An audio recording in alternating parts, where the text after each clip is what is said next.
Yang pertama, yaitu umur muda itu adalah senjata sosial yang baik banget orang itu nggak punya, tapi justru kalian yang muda, itu kalian harus manfaatin.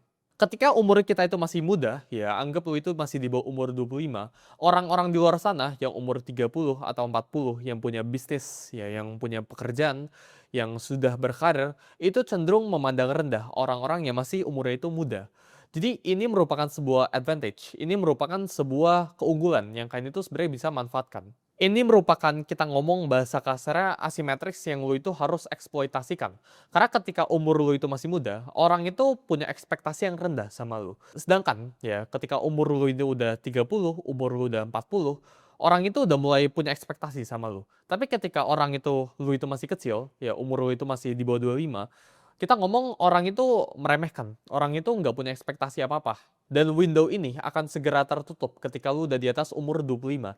Jadi menurut gua, selagi lu umur 25 ke bawah, ya, lu harus belajar buat manfaatin situasi lu. Manfaatin bahwa lu itu masih muda, ya, dan orang lain ini bisa toleransikan ketika lu ini melakukan kesalahan. Ketika lu salah di umur yang cenderung tanda kutip tua, gitu ya, di atas 25 tahun, maka orang ini udah nggak bisa toleransiin kesalahan lu. Tapi ketika orang ini masih umur 25, orang ini masih bisa cincai, masih bisa cuek gitu.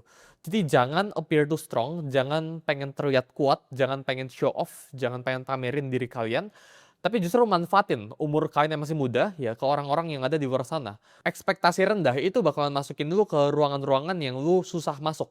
Tapi sedangkan ya kita ngomong anak umur 19 anggap punya skill trading 10 contoh ya, 10% skillnya gitu. Sedangkan ya ada orang umur 30 punya skill trading 20%, 2 kali lipat di atas umur anak 19. Tapi anak umur 19 ini bakalan jauh mendapatkan lebih banyak akses dibandingkan orang yang umur 30 ini. Kenapa? Karena faktor umur. Orang itu suka ekspektasinya itu rendah ya ketika orang itu umurnya itu masih muda. Sedangkan kalau umurnya itu udah tua, ekspektasi orang itu meningkat gradually. Jadi ini window yang again gue bilang bisa tertutup. Jadi manfaatin buat kalian yang masih umurnya itu masih muda, manfaatin.